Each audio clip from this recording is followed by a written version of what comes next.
Hello and welcome to the Liverpool Connection podcast. I'm Daz and I've got Steve with me. He's a bit sad this morning because he lost a football match. Was it yesterday or this morning? Yesterday. Yesterday. I still see the dried up tears. my back is probably glad that we're not playing this morning, so I will tell you. Oh, here you go with the back issues. But anyways, today we have a special guest, celebrity chef. He's had a couple of shows which I've checked out and very good. They are Treyvaud, and it's Treyvaud, right? That's it, yeah, Treyvaud, yeah. Is it French? Well, Dad is Swiss, the French-speaking part of Switzerland. Ah, yeah. I know a bit of geography. But Treyvaud travels and Treyvaud cooking, and they've done really well on Amazon Prime. He's looking out to do a series, season 2. Here we go. It's Paul Treyvaud. Hi, how are you, mate? Good, Daz. How you doing? Thanks a million for asking me on today. Yeah, I'm glad we got you sorted because I know what was it, last week or a couple of weeks ago? You're supposed to be coming on, but one of my little ones wasn't feeling good, so they're all good today. I can hear him in the background. Yeah, making me missus crazy. Rather her than me. Well, absolutely. I have 2 myself, so I hear you. Yeah. So why support the Reds? When did that love affair with the Reds start? It's funny actually, because for some reason it's basically been all my life. But my father is huge into football, and he was a Man United fan, and he has some great stories. So Dad is Swiss. That's where the name comes from, the French-speaking part of Switzerland. And Dad was the original master chef here in Ireland, and that was before you had to win a 2-week TV show. This is actually, you had to slog away in the kitchen for 30 or 40 years before you got your title of a master chef. And he worked in all the top hotels, but he started in the Glen Eagles over in Scotland. And Dad used to play football all the time, and he said the best time was pre-season, when they'd have the likes of Barcelona, they'd have Real Madrid, they'd have all the big clubs coming over, and they'd play against Rangers or Celtic or something like that, but they always had one match against the staff. So Dad played in Hampton Park in front of about 80,000 people. Now, he will turn around and say they didn't come to see him. They came to see all the superstars of the major clubs. But Dad was huge into football. And he actually played semi-pro for Queen of the South when he was up there in Glen Eagles. Oh, wow. And yeah. And he has this lovely little plaque at home as well. It's like a tiny little wooden plaque. And it's from back in the 50s or early 60s or something like that. Does he polish it every day? He does, yeah. And his position, I love what he says, his position was stopper. That's what they called him in the olden days. He kind of, we might call him center half now or something like that, something like the Verge, but he said, so if they got past midfield, they weren't getting past me no matter what. So I guess where I formed my kind of personality was always going against the norm. So I turned around and said, well, I hate to break it to you, Dad, but I'm going to go support Liverpool. So from as early as I can remember, maybe 3-4 years of age, I was always a Reds fan. Man, that must have been some day when you told your dad you wanted to be a Liverpool supporter. Get out.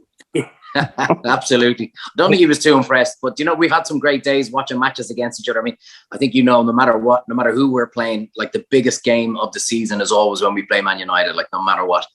So they'll always be our top rivals, I don't care about the Cities or the Chelseas. It's United. That's who I look for, in the schedule every single season when we play United home and away. Yeah, I'm the exact same. It's just like, even if it was, in the most, even if it was a friendly, it's still, there's no such thing as a friendly when we meet, but it's just the biggest match. I can't wait for it every season. And first match at Anfield. My first match at Anfield, crikey, I'd say it was about, I'm trying to think my age now, 7. So I was about 26, 27. And we were playing at home. And it was an amazing experience. I mean, I was going over with all like notions in my head. I mean, obviously being in Ireland, I don't get to go over all the time. But I mean, having notions, and we were playing Spurs in the league. And I'm trying to think back at the full result. I think it was 3-1 to us, but it was just, it was more just the atmosphere of walking up to Anfield and just being amazed at, I think, the difference between Liverpool and most other clubs. There's obviously a few other clubs that are out there, but it's just the passion of where the stadium is, surrounded by the people who've just loved Liverpool all their lives. I mean, you know yourself, the real fan from Liverpool is, right, what's the season? Where are we going? Okay, so right, these are the holidays we can take because these are the matches we're going to, and this is what we're doing. So they base their life around Liverpool, and there's very few other clubs around the world that can boast that they've got such a passionate following. I mean, Man City, no matter how much they throw at that, they're never going to have a fan like that ever, not even one of them. So, I mean, and we've just got millions worldwide that are just, it's Liverpool, eat, sleep and drink. So, well, it's great to, you know, walk up to Anfield and you hear so many different, you know, accents, and there's so many different, you know, nationalities, which is great. Yeah. I mean, I brought I'm trying to think, the last match where I brought my kids to was when we drew 3-3 with Arsenal there about maybe 2 or 3 years ago. And we went, I said, look, guys, we're going to go up maybe about 3 hours before the match. So I want to bring you in and you get to, you know, have a shop around and all that. And then I said, then we're just going to go to the bars around the place just so you see. Like, it's just nuts. It's absolutely nuts. And to have a packed bar watching a match and getting ready to go in to watch the match before, and everybody loves everybody. I mean, you don't get that here in Ireland. If you have a packed bar, someone's going to spark off at some stage. But the songs, the atmosphere, the crack, it's raw passion. And my boys now, one of them actually played League of Ireland last season for Kerry, which would be the highest level of soccer at under 15s. And he's pretty handy now. And he's just looking at this. And I think the dream was coming in, like every young kid around the world has got, one day dad might be coming to the pub to watch me play, you know. And it was just, that was an amazing experience. Yeah, one of my mates actually was really good at football, but then he got injured when he was 16, and he was in Liverpool boys actually. But now he's a groundsman. Wow. Field. So he didn't get that dream, but he got another dream. I mean, I'm like, yeah, you're taking care of the Holy Grail grass, like, and he doesn't see it like I see it. I'm like, yeah. Can you get me a blade of grass? He's like, what are you talking about? I'm like, I'll put it away. I'll put it, you know, in a bottle, and I'll just stare at it. Well, I tell you, he'll hate this story because I brought my boys on the tour. And we went down and we were sitting on Klopp's seat, and we were sitting there at the dugout, whatever. And then the guy who was showing us around said, listen, whatever you do, you know, make sure when we get up, don't stand on the grass. And I said, yeah, sure. So, of course, they get up and everybody gets up. And I said, lads, hang back a second. I said, let everybody walk on. And as soon as they all walked on, there we were, just had to put our feet on the pitch. So it's amazing. It's just, I don't know what it is. Even in that empty stadium doing that tour with maybe 30 people, you can still hear the roar around it. It just hangs in there. It's incredible. I mean, the first place, like, you really look is the cop end, you know, because you can imagine, you know, because that's usually where all the chanting comes from and all the screaming as well. But yeah, that's the first place. Like, when I go home, if I can't get in the cop, I just look towards the cop, and, you know, I wish I was in there. And especially now that, you know, they're going to have 1,800 standing, which you know, I think it's time. I think it's great that they talk to, you know, the Hillsborough survivors group about all that. But you know, it's 2021, and I think Liverpool have done it really carefully. To involve them and make sure that it's okay with them, that they can move on with the standing. Yeah, I mean, it's obviously, it's a huge part of our club and our history, Hillsborough. I mean, so I mean, it just shows what a club we are to, like you said, to involve them in it.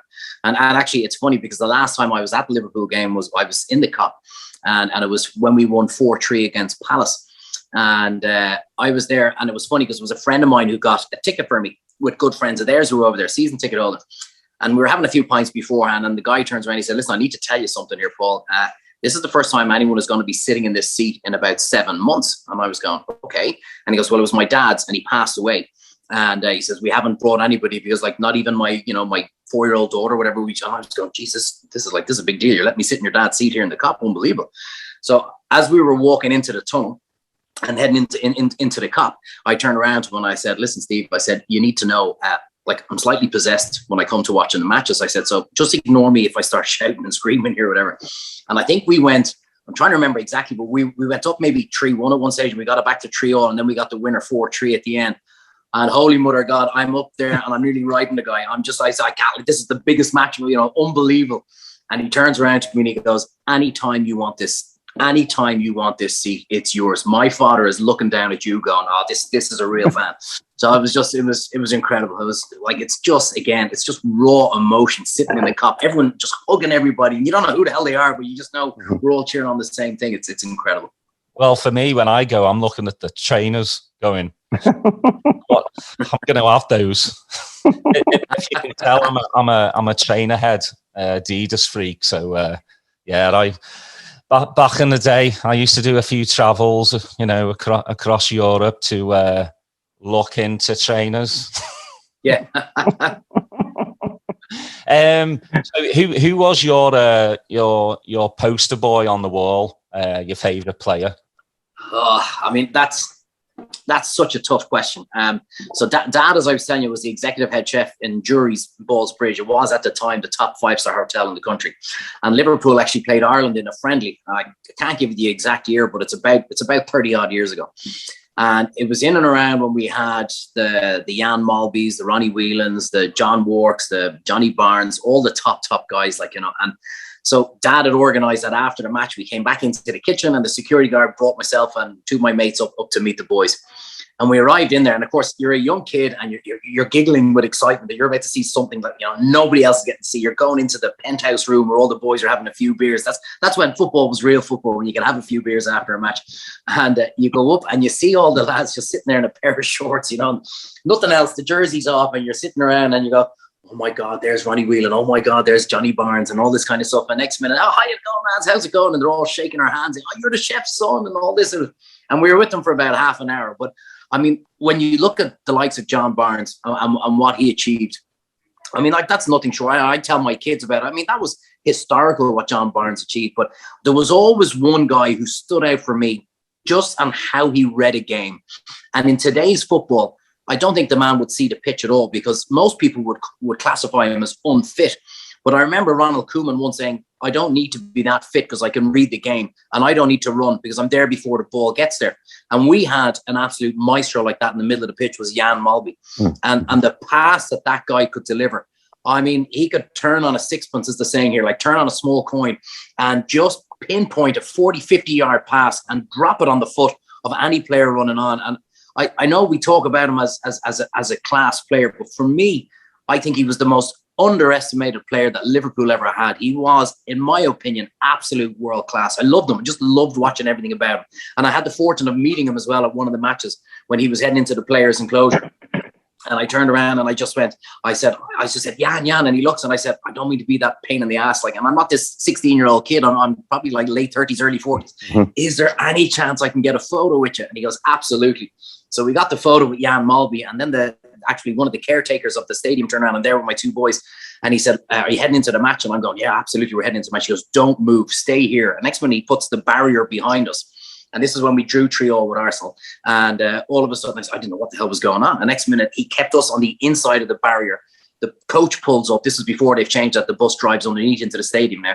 But the coach pulls up and out gets Klopp and all the boys and myself and my two lads. And I was going, myself and Jan Malby, we were great mates years ago. That's he organised it. It was just like you couldn't make it up. So I'm in awe of meeting Jan Malby. And then my kids are in awe of seeing the squad coming off the bus that would be their idols right now at the moment. Yeah, isn't it very weird? Like, because you look back at like the 70s and 80s, and you see players like with a fag in the mouth. Yeah, and especially Italians, because I remember, obviously the 2005 final, and you just see like Inzaghi and the whole crew just like you could never do that now. Same with the kids as well. Like, I mean, those Liverpool lads from the 80s used to drink. Absolutely. Jimmy Case, Teddy McDermott, like pound them. Yeah, it was as if the football was an inconvenience to their drinking. They had to go. I got to go play a match now, lads. I'll be back in a few hours. It was hardcore. It was different. Obviously, it was a different world back then. I mean, now, like, the word professionalism means, that none of that happens. You got to be the fittest on the pitch. Well, that's why. When you say which was better, I mean, personality-wise, I'd take the 80s any day, because you just have a laugh. But I mean, when you look at the likes of, Mo, or you look at the likes of Manny, and I try and tell my kids that, I said, look at the physique of these guys. Look how toned that they are. So they're not bulk lifting. They're doing, I do a lot of coaching here with kids as well. And I'm trying to keep them off weights until they're at least 18 years of age. Because ligaments, muscles, everything is still developing. So body resistance all the time. But these guys don't bench press 200 kgs and do it 20 times a day. They'll do maybe 40 kgs and they might do it for 5 minutes solid. And the difference in the body of professional sport today compared to even 10 years ago, let alone go back to the 80s, even 10 years ago, it's a different world. It's an absolute different world. Yeah, I'm on the same regiment. I mean, about the beer. Yeah. Well, I'm going to bring Steve in now. Hey, Paul, thanks for coming on. I really appreciate it. Hey, I want to just follow up your conversation about Jan Molby. I was fortunate enough to play with him about 5 years ago in a match, and he could still ping that ball around the pitch. That's right on somebody's foot. And like you were kind of fanboy, with him. I was basically following him around the pitch. So every time he'd pass the ball, I would just talk to him and hope to be in a picture. So but you're right. He just the first touch, the class that he had, and it was still evident even up to 5 years ago playing with him. So. I totally get where you're coming from. That must have been someday. It really was. Aldo was playing and Fowler and all the other guys, and it was probably my best day as a Liverpool supporter. To being in that match, and I know all our regular viewers and listeners, they always hear me talk about it. But hey, it was a privilege and honor. So I'm gonna talk about it as much as I can. That's amazing. You're dead right. Yeah. Hey, I wanted to go ahead. I'm sorry. Well, it's very easy, and that's why I picked Jan Molby, because it's very easy to, there are the superstars, like you said, everyone will remember all the things that what Fowler did, and all these, everyone will know what Mo does and all that kind of stuff.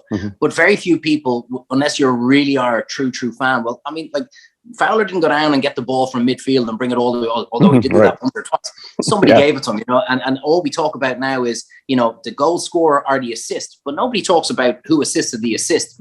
And that's it to me.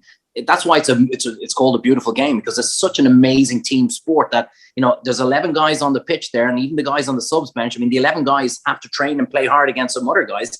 And so it's everybody combined. And that's why I said, somebody that wouldn't normally spring to mind as an absolute out and out standing player like Jan Molby, for me, he did so much that people didn't see. Right. He did.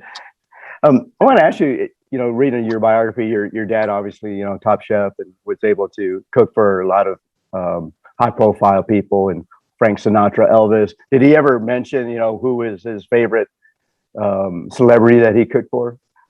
So his favorite, would you believe, was Muhammad Ali. Oh, yeah, so nice. Muhammad Ali fought here in 1972, I think, against Al Blue Lewis. And this was one of the funniest stories you'd ever hear in sport in Ireland, because the Don King came over with a promoter here in Ireland. And the promoter said, oh, yeah, sure, we'll fill the stadium. There's no problems. The tickets, it'll be a massive sellout. And so the result was about 1,000 tickets were sold, because they didn't realize one thing. They were going to a stadium. So our national sport is football, Gaelic here, that we call it. And if you think people are passionate about Liverpool, you should see what, the parish, the small communities, how passionate they are about their local clubs. It's insane. But if you get to the All-Ireland final, we play up in Croke Park. So Muhammad Ali was fighting Al Blue Lewis in Croke Park Stadium. And every single person who had been going up to Croke Park for the last 20 years, and this is, as I said, it's nearly 50 years ago, everybody knew what part of the wall you could hop over. So nobody was buying tickets, and they couldn't figure out, how do we only sell it? This is Muhammad Ali. This should be an absolute. I'm sure nobody needed to buy a ticket. Should they knew it? And when Don King arrives in and he sees there's about 80,000 people watching, because we only got paid for 1,000 tickets anyway. But Muhammad Ali stayed in a friend of my father's hotel, which is the Dublin Sports Hotel. And my friend, Willie Opperman was his name, asked Dad to go up and take care of Muhammad Ali when he was there for the 3 or 4 days. So he went in, and Dad would say it was the easiest person he ever cooked for. Breakfast, lunch, and dinner was a 20-ounce T-bone steak, rare. That's all he ate. And he had 6-pound lead boots. And it was an artificial ski slope outside of the hotel. That's why it was fairly well known here at the time. And every day Muhammad Ali would do his cardio training, and he put on his lead boots and he ran up and down the ski slope. that was it. That was his training. Obviously, he was doing a few other bits and pieces behind the scenes, but Dad always laughs. He said, out of all the superstars that we've done, this guy just had a 20-ounce T-bone steak, probably the most famous sportsman ever in the history of the world. And that's all he had, 20-ounce T-bone steak. It's very funny. People forget how popular he was back, at his heyday. People think about, LeBron James and Neymar and Ronaldo, but they couldn't hold a candle to the popularity of Muhammad Ali back when he was fighting. 100%. I mean, when you have a sports star that's so famous that he can change political minds, that's a different ball. And that's where Muhammad Ali was. He was just, he was such a natural, but not only that, he was an amazing speaker. And he was just, when he started talking, I don't know how many interviews I was listening to him. And as soon as he started, you just shut up and listen. He just had this incredible, rare talent to suck you in and you just wanted to hear whatever he had to say. He was an incredible sportsman. So confident all the time. Absolutely. Absolutely.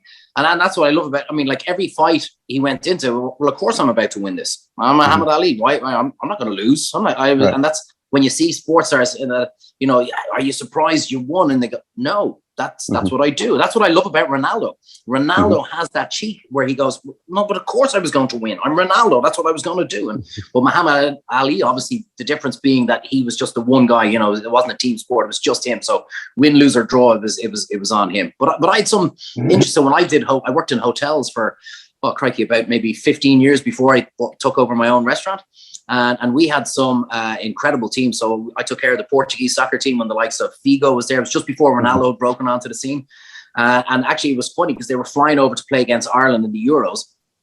And I think their centre half, their captain, Couto, I think his name was. And he was done for drug testing. And he only found out when he landed. So they passed it when he was in mid-flight. So the press was all over the hotel. And I'm going, oh my God. So I said, look, guys, I'm talking to their liaison guy, and he said, look, we have a back entrance in the hotel. I said, swing around here. You can park literally by an entrance into the hotel. We'll bring you into the kitchen. The media won't get near you at all or any of that kind of stuff. So anyway, we bring all the guys, and I'm looking at Figo and all these boys getting off the bus, climbing into the back of the kitchen of a hotel to come in. And we had all the kind of food ready for them just as they arrived up. And I turn around and I look in the bar counter. I just said to myself, I better not say this. I don't know what time in the morning you put this out. There might be so I won't say what I said to myself. I went, holy whatever. I see this guy at the bar counter and I walk over to him and I said, it is an absolute honor to see you. I said, do you mind if I shake your hand? And he goes, why aren't you out there with the rest of the team talking to those stars? And I said, well, none of them are Eusebio. And I said, I cannot believe Eusebio is standing here right in front of me. And that would have been like my father always spoke of Eusebio. And that's why when I saw the guy, I just went, oh my, and I obviously watched all his, historical footage and whatever. And you just see somebody like that in the team. You go, oh my God, it was incredible. And I'm there and I'm making sure the kitchen has all the food ready because if Figo wants to eat at 12 o'clock, you got the food ready for 12 o'clock, not 1 minute past 12. He walks in and you got to have it all there and the rest of his team. It was an incredible experience seeing the Portuguese soccer team. So yeah, but Muhammad Ali, that was probably Dad's that he talks about most. Was it just a natural thing that you were going to become a chef like your dad? I think what happened was that Mom told me not to go into it. So, and when your mother tells you not to do something, you tend to go, well, obviously I got to do that. So Mom tried to do everything, be an accountant, be a this, be everything. And whatever it is in this industry, it's just so addictive that if you have that bug for this industry, nobody can talk you out of it. It's just, it's just the buzz of the pressure of the kitchen, the stress for those 2 hours during service, meeting the people afterwards and all that kind of stuff. It's just, I've always said it's like a drug and it's so addictive and you need that fix all the time. When you talk about fix, I know you travel around Ireland doing your shows and looking at various menus and things like that. Have you been able to, or when you've explored other cuisines, around the world, what do you fancy then? Yeah, it's the beauty of food is that, if you see some guys, I watch some of these guys on TV and they go, I've been doing this for 30 years. I've seen it all. I'm kind of going, that's a lot of nonsense. You could cook the most amazing Indonesian food, for example, and I go to somebody else and they go, no, actually we do it this way, or we do Japanese food style this way, and the same with the Irish food. So a lot of people in America think that traditional Irish food is like your corned beef and cabbage, your Guinness stew and that kind of stuff. And it is to a point, because I mean, it's only in the last 20, 30 years, maybe 40 years maximum, that Ireland experienced huge growth. Before then, we were peasants. So all the cheap cuts is what we ate. And we stuck it into boiling water for about 5 or 6 hours, just to make it tender. And that was our traditional food. The food we have now in Ireland, because in the last 30 or 40 years, not only have we got access to amazing produce that was always there, but we've traveled and we've worked abroad and we've seen how the French cook it, or the Australians cook it, or the Spanish cook it. And we've come back and we've brought their techniques into our local produce. We've like some of the finest seafood you'll get anywhere in the world. We have the most amazing beef, the most amazing lamb. And when you travel abroad and you see other styles of cooking and bring that technique with our produce, that's where Irish food now is at the moment. And I'd take on any French chef any day to say that the Irish cuisine is streets and miles ahead of French cooking right now. Nice. Like, Go ahead. Go ahead, Daz. I'm getting hungry. Oh, yeah, right. Yeah, I know. Hey, this hotel food for continental breakfast isn't going to be sufficient after this conversation. Hey, Paul, tell us about your current project with Amazon. I know you're very proud of what you're doing there, and before you talk about that, I'm surprised that you're sober after Kelly Harrington winning the gold medal. So I know you're so happy about that. Saw your tweets about it. So. Yeah, it was amazing to see. I mean, and I'll be very honest with you. I mean, even going into the semi-finals, I said if Kelly comes out with a bronze medal, it'd be a huge achievement. Even the fact that she got to the semis. I mean, I'm sure you guys know of Katie Taylor. And there's nothing worse when you've got one person that excels in their sport and all of a sudden somebody else comes into that area. They're going, is she as good as Katie Taylor? Well, She answered all her critics today, including myself, because she lost her first round and then boxed the best of her entire life for round 2 and 3 to win.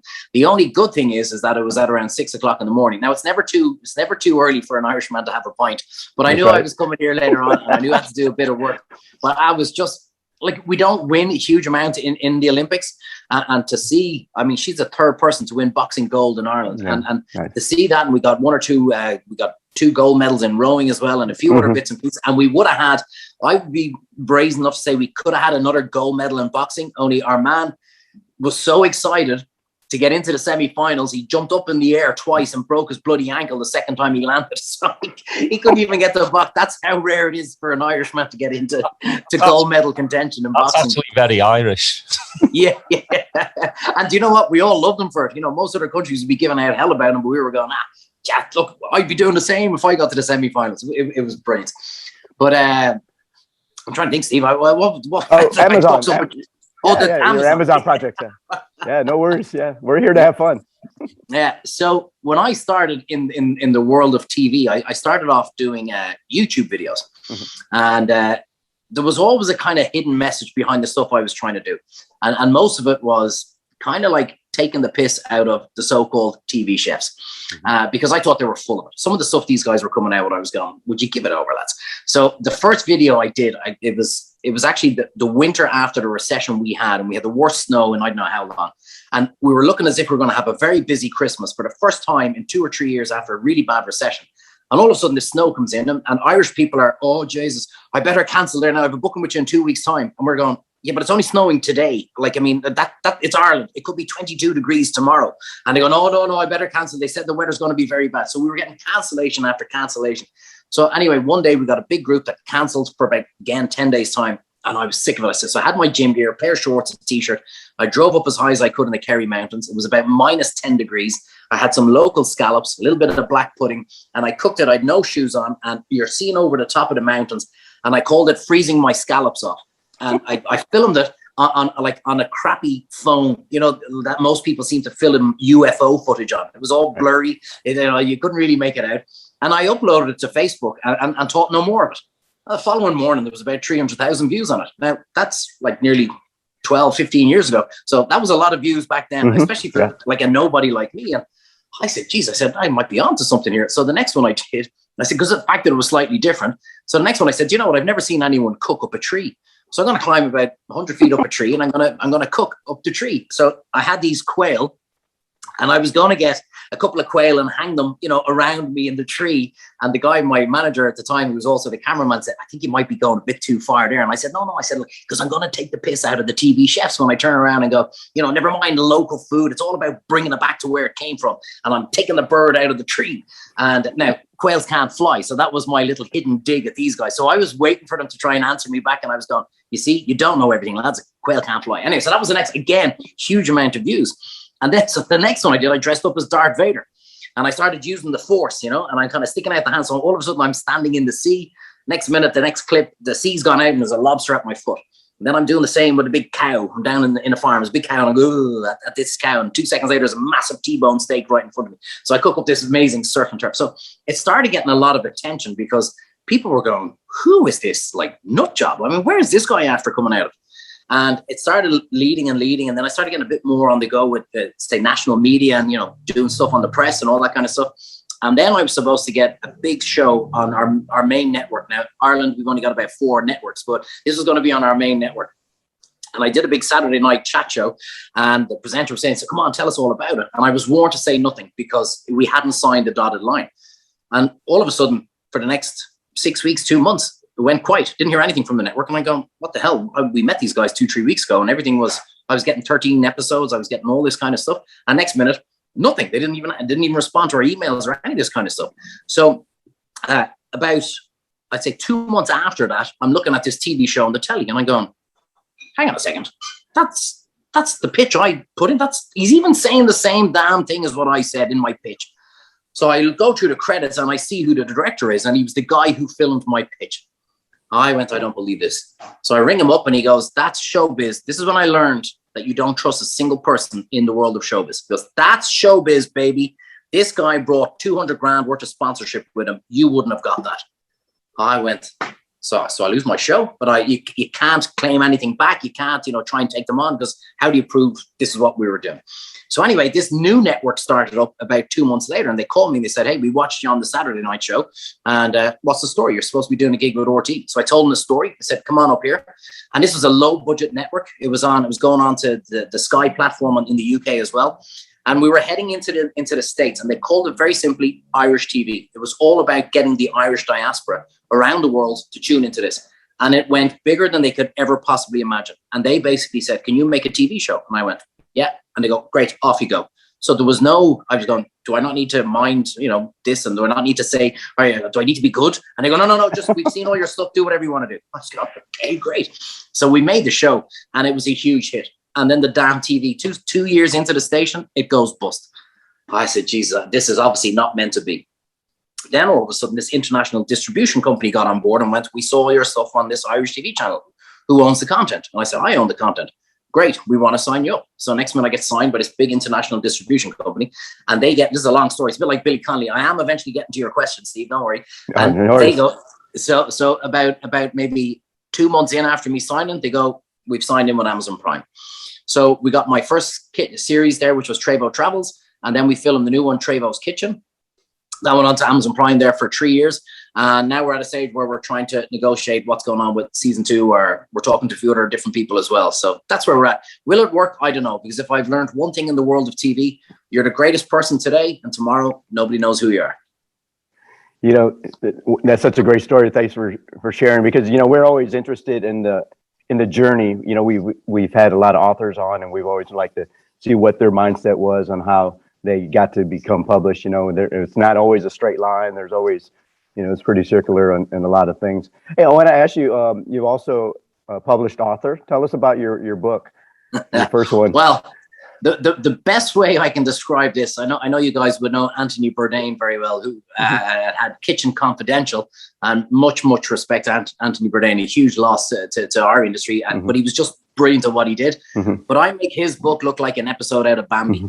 Because this is as hardcore as it gets. What I've written, it's called A Hooker in the Lobby, right? And what it is, it's a kind of a twist on an autobiography. So it's stories that I went through school, working with mom and dad when they had a delicatessen here, going through catering college, working in some hotels, some restaurants, and basically just telling the stories through the eye of the staff. So there was a famous hotel that had a sign when you left the kitchen to go out into the restaurant that said, "Smile, you're on stage." but there was no sign when you walked back in. So it was whatever you wanted to say when you're back inside in the kitchen. So it's pretty hardcore. There's a lot of bad language in it, but I wrote it as to how, you know, for the best part of 30 years, I've been listening to guys talking in kitchens or in restaurants or in their hotels. And it's funny because when I pitched it to two publishing companies, they went, "Are you having a laugh? We're not publishing this." And this goes back to the TV side of things, is because, and I know a lot of people listen, if you stop, you have no chance. And that's the way I'd always say. And you might think you're brilliant and you might actually be useless, but it doesn't matter. If you stop, you have no chance. So the world of TV, I kept going. And I eventually got my break. So I turned around, I said, well, I'll self-publish. I'll just get the book published myself. Anybody can do that. And they said, well, I mean, where are you going to sell it? And I said, I have a bookshop. And they went, what? I said, yeah, well, it's actually my restaurant, but I'm going to put the bill in the book to everybody who comes into the restaurant. And there's only one book for sale in my bookshop. And I've sold about 12,000 copies of the book just through the restaurant. I never promoted it. I never did anything about it. I just put it in the book and people go, what is this? And I go, yeah, it's kind of my behind the scenes. And in the last 2 or 3 years since I wrote the book, I suppose my profile has climbed a little bit higher now at this stage. And a lot more people are kind of going, we definitely want to read this book. So yeah, and I'm in the middle of my second one. And it was from social media to the big screens. And my last chapter will be if I nail that big deal in the States. That's my ultimate goal, is to get into the States, get into a big network in the States. Because I know when the American people see the kind of tongue-in-cheek of an Irish guy on telly, like, I think Americans are more Irish than the Irish themselves. Well, I'm sure your phones will be ringing after they see you on this podcast anyway. Well, I tell you, I hope so. You can give them my number. There you go. Brilliant. No, it's just kind of like, you know, how Jamie, the English chef, Jamie Oliver. Yeah, Jamie Oliver, how he climbed, you know, he did it all by himself, really, you know. Yeah. Did the whole like in his kitchen thing. But I'm with you as well. Like a lot of cooking shows are just fake. There's no personality. It's just very like, you know, one-sided. I'm the man or woman, you know, I'm the best chef out there. You know, it's from their perspective, but it's just very cold. That's why Bourdain, like, just took, you know, really meant something to me because I'm a chef as well. I didn't realize that. You kept that one quiet. Yeah, well, with four little ones, you know, I'm just at home with them. Now. But yeah, I've chefed for over 25 years, so I know the industry as well. You know, those late nights. Yeah, you know, that routine of, you know, going home late and then having to just get right back up in the morning, you know, all the pick me ups and all that stuff. But you know, Bourdain was real, and 100%. And same the natural. Your show, you get Paul. Yeah, you don't get the BS. You get Paul, and I think that's why I think a lot of Americans will really, like, you know, see you as who you are. And I couldn't get over the reaction that, I mean, when the shows went live on Prime about 3 years ago, like, I couldn't get over the reaction of people that were kind of going like, how the hell have we've just discovered you? So I'm not the name of a Jamie Oliver International or a Ramsey or any of that kind of stuff. So people would have stumbled across it by accident or word of mouth, whatever. And they're going like, and that was what they were all saying. It's real, exactly like what you just said. And what I think has happened in the last 15 or 20 years, which is why we're actually in the mess we're in throughout the entire world, was the birth of reality TV. And all of a sudden, morons who couldn't spell their own name were made idols. And we were told, idolize this guy for winning Big Brother or this person for winning that. And you're kind of going, he can't even tie his own shoelaces. And then what they did was they brought that popularity and they brought them out of the world of whether it be singing or whether it be, you know, athletics or whether it be anything. And they went, okay, so here, have your cooking show. And you go, all right, grand. And these guys were, and I'm looking at them going, what are you on about? You're going to cook a rump of lamb in 2 minutes? For sure, it's going to be raw. And I'm looking at their dishes, but it didn't seem to matter because they were famous and we're just watching them. I know there's a new show now on Netflix with a famous, what's the best way to call her? Paris. Finish out the surname and that's coming out. And now I think there's a bit of tongue in cheek to that show. And I think she's only having, like, you know, she's actually possibly taking the piss out of all the other cooking shows, which I really like to think. But you're looking at these guys going, how did you, like, I mean, nobody would take in like a singer and say, come here, listen, I have a sore tooth. Would you mind taking it out? I remember I did a TV show and I said, I'm actually a qualified doctor to the presenter. And he goes, really? I said, go on, ask me my area of expertise. And he goes, what? And I said, I can remove any limb. I said, because your arm is a chicken wing. I said, so if you want me to cut it off, I said, now look, you might get gangrene and you might die from it, but I can take that arm off you with one knife in about 5 seconds if you want. I said, that's how I feel when these guys come from different genres or different areas of professionalism and they start saying, yeah, we're a chef. I said, well, you shut up, lads. No, you're not. But nobody seems to care. It's popularity over ability, and that's the world we live in at the moment. Go ahead. I like to say, you know, they're cooks. They're not chefs. Yeah. You know, self-taught. That's the brilliant. I'm a self-taught, I don't know what. Give me a self-taught anything, astronaut. And I haven't gone up to space yet, but I'm a self-taught astronaut. I do it on the couch every night, pretending I'm flying around the star. It's, Jesus. But look, we accept it. Yeah, self-taught arseholes. Yeah. I didn't know if there was a watershed here, so that's why I've been writing my language as much as I could. Not at all. No, as long as it's not the C word, we're all right. All right. That's right. Hey, you'll have to call your new show, I Am Not Tom Colicchio. You got the, you know. Oh, I love it. You wear it better, though. You're just shaped better. Oh, very good. So I know the pandemic, you know, has hit the industry very hard and yourself as well. How has it been for the last 18 months for you and the restaurant? Yeah, I mean, look, first of all, we're very lucky that we're here 20 years. So when I say we, myself and my brother own the restaurant, and we've got a great team around us. And when they closed us down initially last March, I actually closed the restaurant before they told us to close it down. And I did this video and I just came in, I met all the staff and I said, look, guys, I said, we're going to have to shut the place down. I said, I can see this coming. I said, so we're just going to finish up on Sunday, the 15th of March, 2020. And one of the staff turns around and starts, like, you know, literally in tears going, how the hell are we, you know, how am I going to survive? How am I going to pay my mortgage? I said, listen, I said, guys, don't worry. I said, we're going to pay everybody's full wages. Don't worry. Nobody's going to be out of pocket. We're fine. And this was when we thought, as we were told in Ireland, 2 weeks to flatten the curve. So I said, okay, maybe a month, you know, month worst case scenario. So I did this video on Facebook Live to all the followers there. And about 5 or 6 minutes into it, I started thinking of the staff member who told me, said, how the hell am I going to pay my mortgage? And how they broke into tears. And I'm starting to swell up myself. And all of a sudden, I couldn't talk. And I'm going, okay, right. And I composed myself again and off we went. And all of a sudden, there was nearly 1 million views on it. And because everybody was scared stiff and everybody was in tears and nobody knew what was happening. So the following day, I get home and I can't not be working. I have to be doing something. So the following day, I turn around, I got my 2 sons. I said, you hold the camera and we're going to do these cook-along lives. So we started doing these cook-along lives. And because of my Facebook video live the day before, I'm looking at this going, there can't be 10,000 people looking at this, is there? I said, that phone must be broken. I mean, they've gone from a couple of hundred to all of a sudden a couple of thousand. We did it for 3 months and I reached just under 100 million people with our cook-along lives from all around the world. My son, Dylan, had his 12th birthday. And of course, at the end of March, and of course, we couldn't have a birthday party, couldn't have friends around.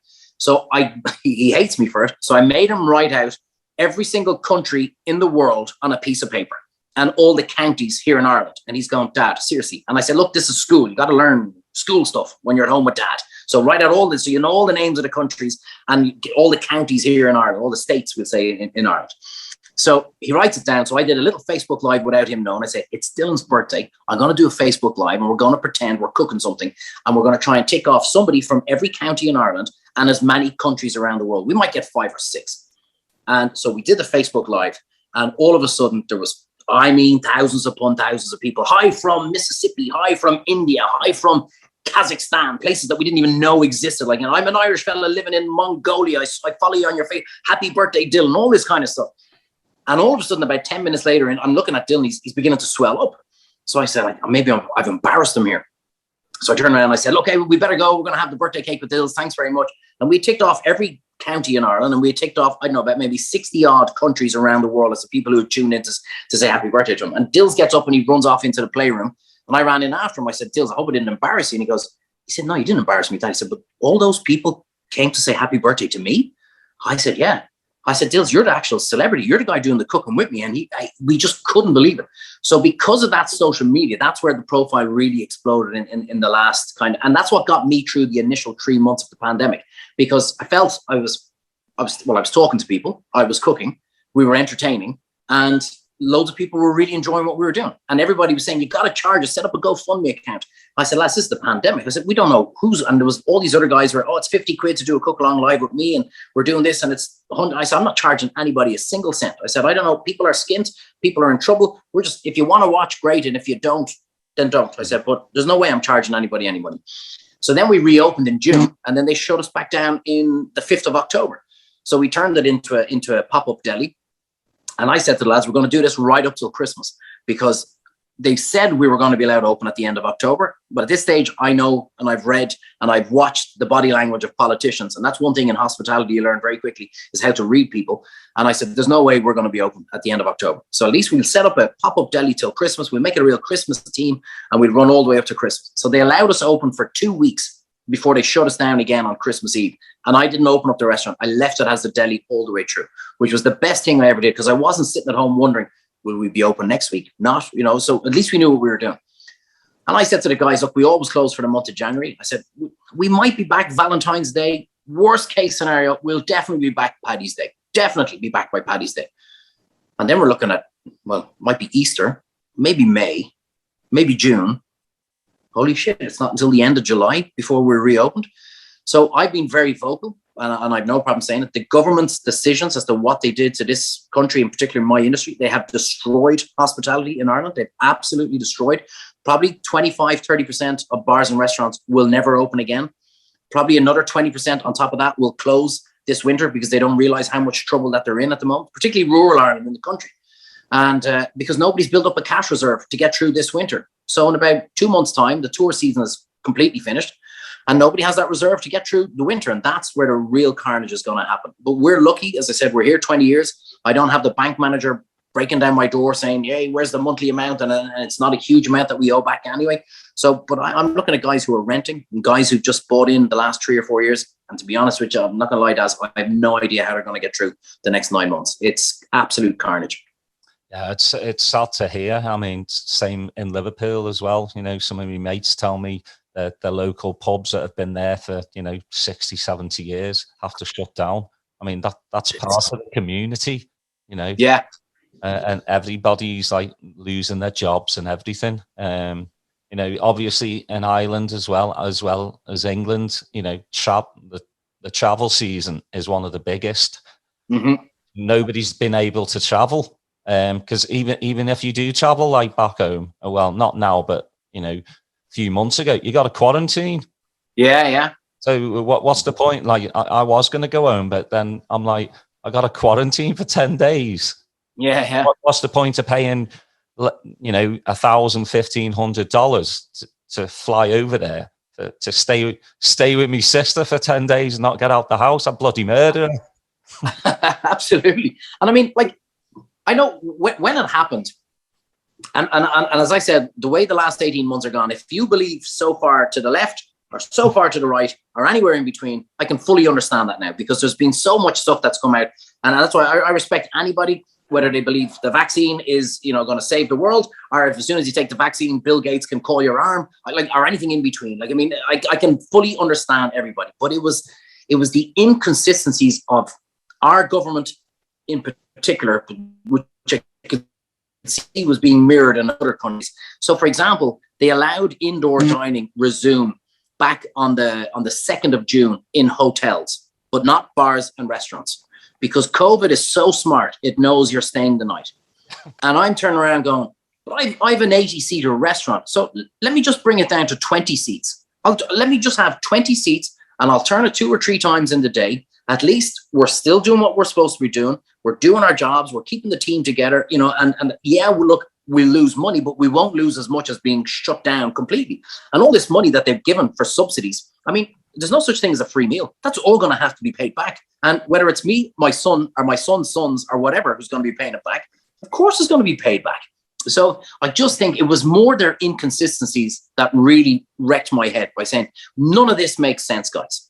You know, and then you're looking at, there was a guy who came I couldn't believe when he said this, into the restaurant there last week. And he said, geez, we were over having a pint before we came over. And one fella stood up, started an old sing song, which the Irish are renowned the world over for. And the barman came over and said, no singing. One of the guidelines is no singing. Because again, COVID's that smart. He can detect if there's somebody singing and that's the person we're going to go attack.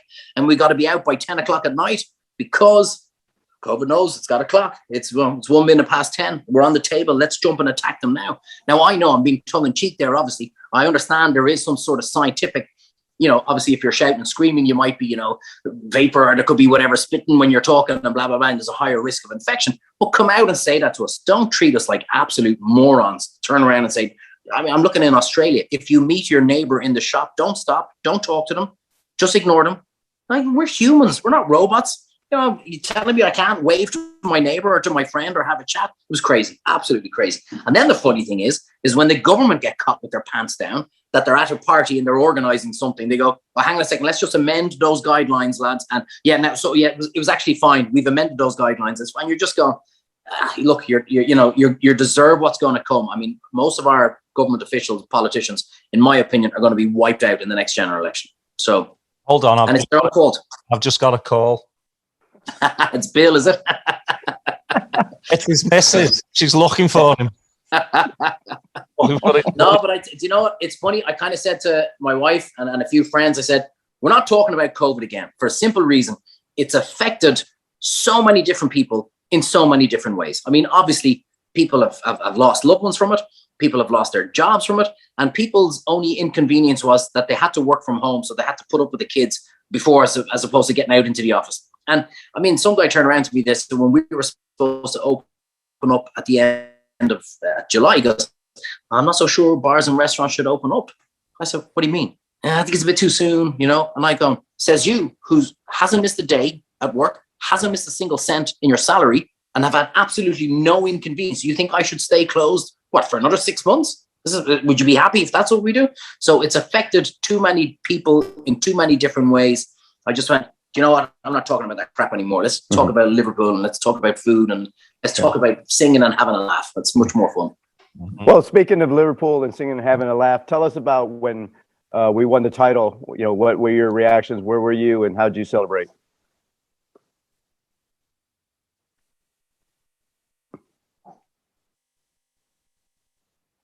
You guys still there? Can you hear me? Is Paul still there? Daz, can you hear me? Yeah, I can hear you. Oh, okay. He's probably still celebrating. Technical difficulties right now. You know, it's funny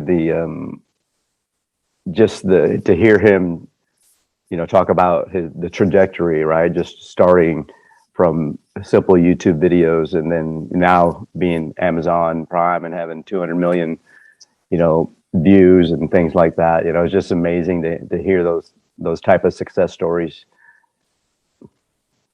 Oh, defo. So what Hold on, while Paul. we try. You mute.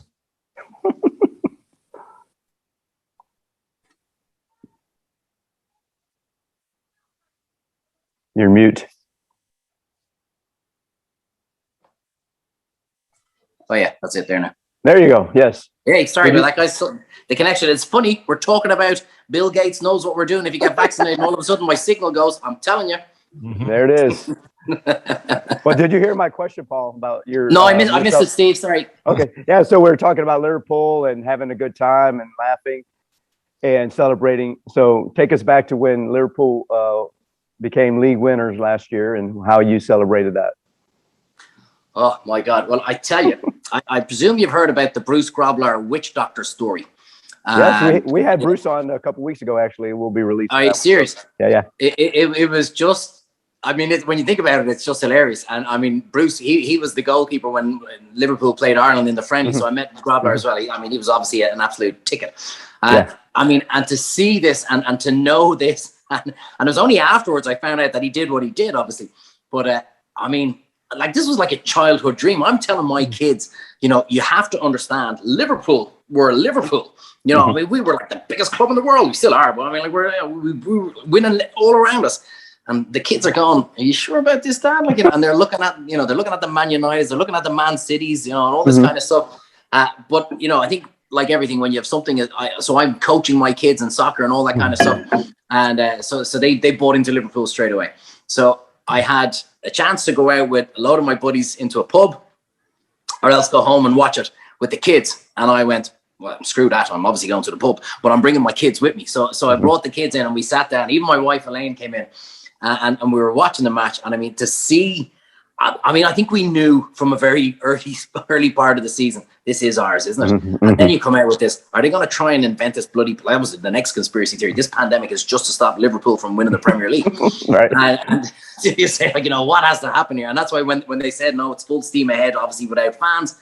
And that was the killer. I mean, when you see City winning it last season and their last game, there's 10 or 15,000 fans allowed in, and you'd say, oh, we missed that. I mean, and you'd love to have been one of those 10 or 15,000 Liverpool fans who were allowed into a stadium. And just, you know, you could tell that story for the rest of your life. You know, I was one of the chosen few who got to see it. So, but it meant everything. And it meant, you know, that's why you stick with a club. That's why you support them. Anybody can support anybody when they win or when they have money. Just ask any Man City fan. Can you support your team when it's not going their way? I mean, we all remember when Gerrard slipped. And not only that, but you've got every fan under the planet slagging you for, yeah, you know, the slip. And now you can turn around and go, lads. And we should have won it the season beforehand as well. I mean, like, and even last season, I mean, we were destroyed with injuries. And you're listening to all these commentators. And this is when I have to laugh. They're going, oh, you know, Liverpool, they're not the same as they were last season and blah, blah, blah. And then Harry Maguire gets injured for like a day. And that's why United lost, you know, they lost Harry Maguire, you know. And you're just kind of going, give it over, lads. We lost probably, 7 or 8 of our first team players. And not alone that. And that was the beauty of when we won the season. As far as I was concerned, we had probably about 17 first team players. Because it didn't matter who we put on. Every single one of them. So when you know we were bringing on the subs, it was as if we weren't taking anybody off because we just had an incredible squad. And I'm hoping, I mean, we haven't bought a huge amount for this season, but Klopp is Klopp. I mean, he's no duh. I mean, he's one of the greatest managers I think that we've been blessed to have. And not alone results-wise, but just how he's brought us all together again even more. And as I said, like, that's what a club is about. I mean, if you can smile with your fellow fan when you've lost a match, that's just as important as cheering on a win. You know what I mean? That it just means so much to us. And maybe Klopp is just sitting back and going, you know, I've got my squad back to full strength again. I've got them all match fit again. And that's, you know, this squad can do what he believes, you know, we can do. So I have big hopes for this season, to be honest with you. I really have big hopes. Obviously, Grealish going to City is a huge move for City. We're just pissed off because he should have been Irish. That was the biggest mess up that ever happened. Our 2 coaches had him playing a match and all they had to put him on was for the last minute of a match and he would have been Irish and they never put him on. And now he's one of the most highest rated players over in the UK. I have to admit, I do like him. He is a good player. He is world class. But it'd be interesting to see how he gets on with City. But I just think we're a more dogged team. I just think I really have, you know, really high hopes for us again this season. I think we're going to go all the way. We're going to be very close anyway, at least. Well, I think that it was funny, you know, listening to like Rio Ferdinand last season and everything. I couldn't believe the stuff that was coming out of their mouth going, I don't understand why Liverpool aren't playing like Liverpool. And I'm going, the spine of the team is missing. Absolutely. Remember the season before when Laporte from City, one central defender, and they lost him for half a season and they ended up 18 points behind us. We lose 3 central defenders and people are questioning why we're 17 points behind. And I'll tell you what, it's got to scare the rest of the league that we got 3rd last season. 100%. 100%. I mean, when you look back at all those matches where, you know, it was a last minute equalizer by the opposition. It was, you know, maybe one bit of a mistake in defense that cost us, you know, the 3 points. if you took those, that's what I always tell the kids when I'm coaching. I say, you lost 3-0. You didn't lose 3-0. You made 3 silly mistakes. That's all that happened in the game. You made three silly mistakes that the opposition capitalized on. And that's football, especially when you're playing at top level. So we made 1 or 2 errors in games that cost us. And we missed chances that we should have put in the back of the net as well to get our 3 points. So you bundle all that in together, and we would have given City a run for their money. We would have been second at least. And if we had our full squad, I mean, I don't think City had the season of their lives last season. I think finishing third was a brilliant achievement for considering how much of our team that we have missing for most of the season. Well, City are used to playing in front of nobody, so I think that's why they won the league. Brilliant, love it. I'd love to see the Ox when he's 100% match fit. Mm-hmm. There's something special about that kid, and I don't think he's really had the chance to show us. I mean, he is very injury prone, obviously, but he's got incredible strength. You're going to laugh at me. He doesn't have the skill set of a Maradona, but he's low center of gravity and strength, and his vision on the pitch. I just think there's something special about that kid, and I'd love to see him fully match fit for a whole season. I think he could do something special with us. Well, especially, it seems like Klopp's going to play him as a false 9. Yeah. If Bobby needs a rest or anything. But obviously, the FIFA managers on Twitter will tell you, something different. They know more than Klopp, which is amazing to me. All these people know more than Klopp. Unbelievable. But I still think there's one big surprise coming. I do. I think hopefully we'll, bless his heart, but Origi needs to go for me. His time at Liverpool has come and gone. Build a statue for him, defo. Yeah. But I think his time, if we can get him out the door, because, it was 20 mil, now it's 15 mil. If we can do 12 mil, obviously. And people don't understand either. They're like, go and buy these players. But I keep telling them, 17 non-homegrown players, we can't get any more. Yeah. So we have to sell to buy. And people just don't get it. We're not the Cities, we're not the Chelseas, we're not the Uniteds, who, by the way, are in massive debt. All you have to do now is open up a newspaper and see how bad Barca are. They're in crumbles. They're sinking quick. I think FSG, whether you like them or not, I think have done miracles with this club. They've made mistakes, obviously, but they've turned around and apologized pretty quick. Added the training complex, added to Anfield. They've done, not too wrong in my book. The Super League was just absolute, I think it was overhyped. And obviously Gary Neville got on the Liverpool train, and it was all Liverpool's fault. No, United are in the trying to get in the Super League, but it was all Liverpool's fault. But yeah, you get this squad back together, but and hopefully Van Dijk and Gomez can come back. I doubt the first month we'll see too much of them. Because I think it'll be Matip and Konaté, or if Phillips stays. I think Phillips did really well. In fairness, I think he did. To be thrown into that position. There was a lot on it. There was a lot of people watching him, waiting for him to make mistakes. I think he really grew into it as the season went. I thought he did really well. Yeah, but that's another one too. You've got to look past that, because he was going to get sold in August if somebody came in for him, but nobody did. And thankfully, nobody did, because we had the injuries. My hat's off to him. Is he good enough to play for Liverpool, do a whole season? I don't think so. I just don't. And if we can get 15 to 20 mil for him, I say you have to let him go. Let him play first team football somewhere else.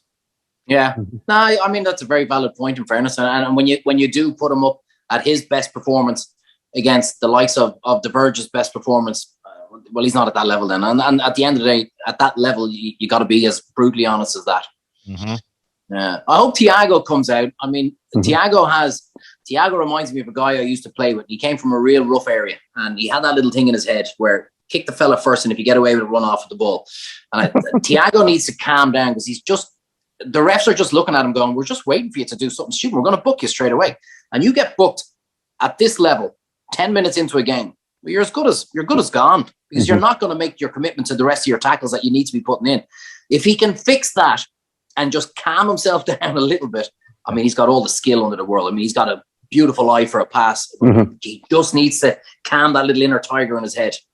You know, many games last year after he got that initial yellow, he easily could have got a second yellow within minutes on a lot of those games. He got very fortunate he didn't get suspended on any, or, you know, red carded out of the games on those. Absolutely. Yeah.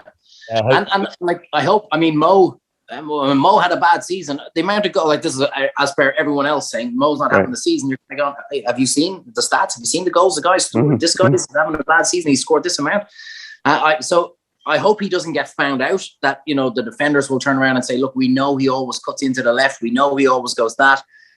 You know, Mane, did he have a great season last season? No. I think, I don't know. Looking again, I'm putting this down to how you read people. I don't know if there's something going on in his head that he just doesn't seem as, I mean, everything was just brilliant the first season or two. So hopefully all that's gone, and because the quality that's there, I mean, like, it's just, I mean, it's frightening how good we are. But we just need to gel, just need to get that. And I think if we do that, as I said, we've got great things coming this season, hopefully. Well, I think the fire's back in their bellies. You know, like last season was terrible. Let's go out and, like, prove everyone wrong, because I've always said, like, we don't need to buy big players. We just need to buy the right players.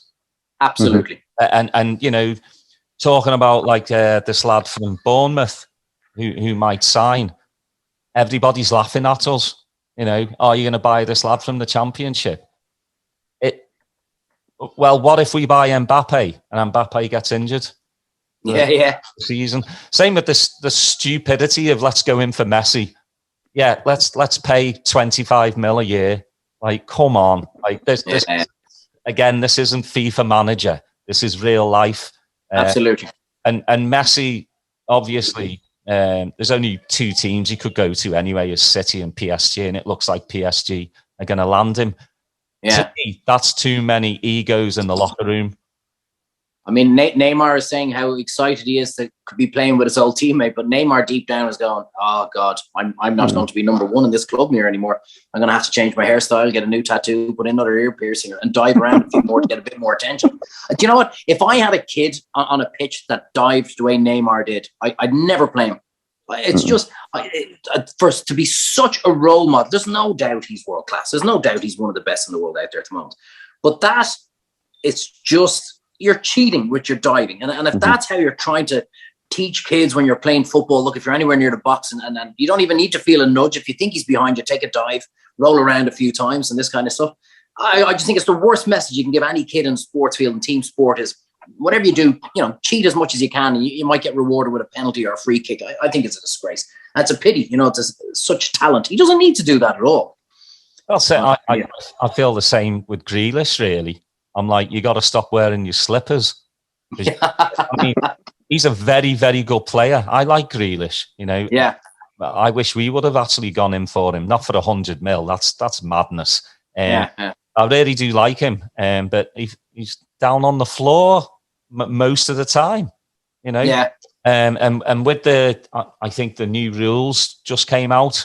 That the referees are really gonna kind of stop this. You know, if you're barely touched, you're going to go down stuff, which it needs to be stamped out. That's not football. Yeah. There's two things that need to be stopped, and that's one. And the second thing is if a player says anything to a ref, it's an automatic yellow card. And if he comes back and says something to you again, it's a red card. And say, that's it. Like rugby. One of my best mates is a professional rugby ref. He refed semi-finals of the World Cup. Was it not the last one, the one before that when it was in Wales? And the amount of times that he's given talks to whether it be Gaelic football here or hurling or soccer here in Ireland, and they're all going about, you know, how does the rugby referee get that respect? And he said, because he just does, like, you don't tolerate anything. You blow the whistle, and if one guy comes and says something to you, you're binned. Mm-hmm. Does anybody else want to talk to me, lads? Okay, you're binned as well until they stop talking to you. And that's what has to happen in soccer, that, you know, the referee must have that respect. They're human. They're going to make mistakes. Even the VAR system that we have has made mistakes as far as I'm concerned. And that's a bloody machine. So they have to bring in that respect for the linesman, for the referee, that, look, if I blow my whistle, lads, whether I got it right or wrong, that's it. That's the decision. Move on. And if they can do that, I mean, you see a guy and he's thinking, oh, I'm worth 100 million quid. I can go up and say whatever I want to this ref. That's nonsense. If we do that, we'll have an even better, more beautiful game, I think. Well, I also like to, you know, with rugby referees as well, you can actually hear what they're talking about. Yeah.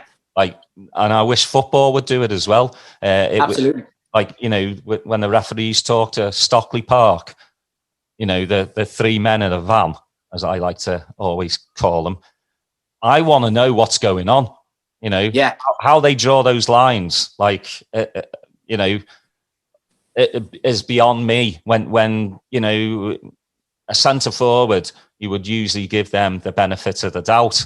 Now it's, you know, if your fingernails over the you know, past the defender, you can't score with a fingernail. Yeah, you can't that's crazy. score with an armpit. Like, it needs to get back to. I wish they'd do away with all that and just the referee's decision is the referee's decision. Do you know what I always said would be brilliant? Is that get rid of VAR, but like tennis, your captain has 3 calls throughout a match.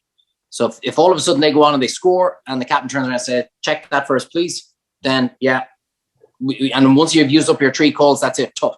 You know, because there have been, let's face it, I mean, like, there have been goals scored, you know, and goals disallowed that never should have been disallowed or scored, that have affected games, and there's huge money involvement as well and everything. So, sorry, 1 second there. You okay? Yeah. I've just been in the restaurant. Yeah. Looking for the ladies. They're actually downstairs, just back towards the bar counter. Yeah. Great to see you. You too. Thanks very much. You kept me safe during the lockdown. Jeez. Thank you very much. She's going to be famous now. Yeah.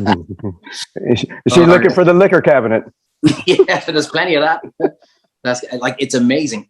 I love this more than anything. So that's just one person who's come up I've never met before, turns around and says, you kept me sane during the lockdown. That's the beauty of social media. You have no idea who's watching. You have no idea who you're talking to. And it's just, there was an amazing story, actually. This woman got in contact with me. And she goes, I need to let you know that you've changed my family entirely with your cook-along lives. And I was going, okay. And so I'm reading, she has this really long email set out. And all of a sudden she, am I still on? Or am I gone? No, you're still on. Yeah. So all of a sudden I'm reading down through her email, and she goes, so I have 3 children, all of them are autistic. I went, oh my God. And she goes, I had to do 3 different meals for breakfast, lunch and dinner, always, because one doesn't like the texture, one doesn't like the color, one doesn't like this. And all of a sudden I was watching you doing something on the iPad, and I started laughing away. And one of the kids comes over and goes, what are you laughing at, Mom? I said, oh, I'm laughing at this funny man who's showing me how to cook. So the kid's looking at it, and all of a sudden the 2 of them are laughing. So cut a long story short, the other 2 kids eventually come over and say, what are you looking? We're looking at the funny man on the telly cooking. So at the end of it, the eldest kid says, I want to eat that tonight, Mom. The middle kid says, me too. And the other one says, me too. And she went, are you serious? And she goes, yeah, because that was funny the way he was cooking that. And so they started watching. We were doing, maybe some days I was doing 2 or 3 cook-along lives because I had nothing else to do. And I said, I'm going to show you how to make pancakes, lads. I'm going to show you how to make a scone. Here's how you make an omelet. Simple little quick things and all that kind of stuff. And she said, now it's the same breakfast, lunch and dinner because it's the funny man that cooked it on the TV. You've changed my life. And when you see something like that, you go, that's incredible. First of all, I can't understand what it's like to have 1 child with autism, but to have all 3 with autism, and how food and laughter can cure or can help or can change something in such a manner. I was blown away by it. So that's what, that was gas. She walked up, I kept her saying, jeez, talking to one of the maddest fellas on the planet, I kept her saying. Brilliant. Paul, it's been an absolute pleasure. You've actually brightened my day because, you know, it's still pretty early here in Texas. But I've had a laugh with you. And thanks a million, Daz. I mean, when you got in contact and asked me on, I was going, you want me to talk about food and Liverpool? I mean, the only thing that comes close to what I love more possibly my wife. I think I'll still pick food. I think I'll still pick food in Liverpool over that. I'm only kidding, Elaine, darling. You know I love you. Hey, we could edit that, but we won't. Yeah. No, leave it in. Definitely leave it in. No, it's been an absolute pleasure. I mean, like me and Steve love bringing on guests, you know, that obviously love Liverpool Football Club, but it's also their story, you know, that we've had ex-players, musicians, authors, now a chef, and it's just great to hear the backstory of these people, because I know I don't know if we would have ever met, you know. So like this whole Zoom thing has like opened up a whole new world. It's mad, isn't it?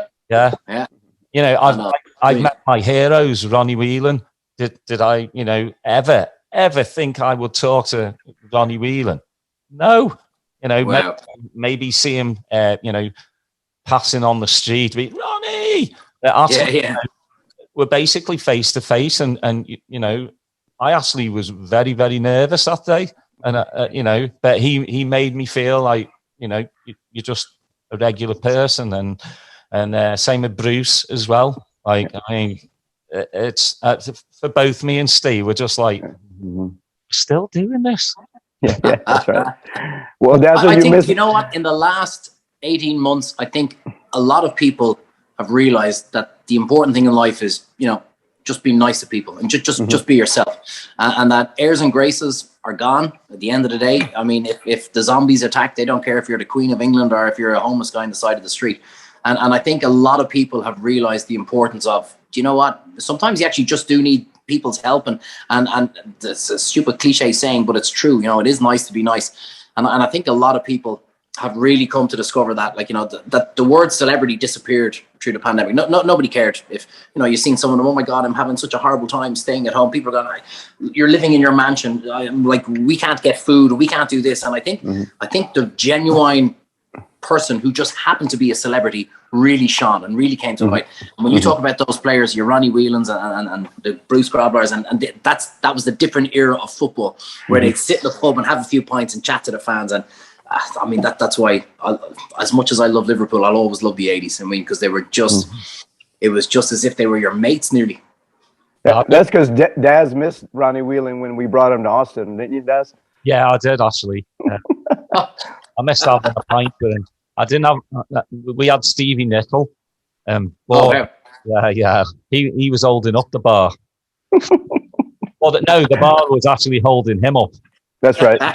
He had one too many, didn't he, Steve? You know, I'm never going to judge another man's drinking. I'm guilty sometimes as well. So, brilliant. Paul, if somebody wanted to get your book, where could they get it from? So it's available on Amazon. Actually, you can get it from there, or else give me a shout here. I always much prefer the social media side of things because I get to talk to people myself. So it's at Paul Treyvaud on Twitter. Give me a shout, and I can send you over a hard copy, or I can sign it for people if they want to do that. It is filthy. Perfect. It's full of bad language, but I guarantee it'll give you an absolute laugh. And if you can get over to Ireland in a hazmat suit, you can go to Paul's restaurant and sit inside now, right? Yeah, absolutely. Yeah. We're down here in Killarney, in County Kerry. Probably the most stunning, natural, rugged beauty you'll find anywhere in the world. And if it's not, you can come in and hit me a smack, because it is. That's why I'm not being biased. It genuinely is beautiful. If you're coming to Ireland for 10 days, make sure you stay for 11 of them in Kerry. Yeah. It's that beautiful. Yeah. But absolutely. Come in and I'll buy you a pint and have a chat, especially if you're a Liverpool fan. All right. We'll bring 200 mates with us then. There you go. Brilliant. I have a friend. He owns a brewery up in the Dallas area. It's called Shannon Brewery, and he hasn't been able to do it for a couple of years. But every spring, he brings over 10 to 15 people to Ireland, and they, go around and visit different places. So I'll make sure that I put you in touch with him, and him in touch with you for the next trip. Brilliant. Appreciate that, Steve. Thanks so much. Yeah, of course. Appreciate that. Yeah. Thank you again, Paul. I just want to say you can get us on Twitter at ATXRed Podcast, but also our YouTube channel. Please subscribe to that. It's the Liverpool Connection Podcast. From me, I've got not much else to say, but thank you all very much. It's been enlightening. It's been funny as hell. And, you know, I can have a smile on my face for the rest of the day. Brilliant. Well, I tell you, Daz and Steve, thanks so much. 2 months ago, I didn't think I'd be sitting here having such a great conversation with two great guys, and it's been brilliant. So really, really enjoyed it, and thanks so Brilliant, much. Paul. Cheers, Paul. Thank you. Wait till you meet us. You might be thinking different. Thanks a million, boys. Cheers, Cheers. Paul. All right. Take care. See you, everybody. Take care. Bye. Bye-bye.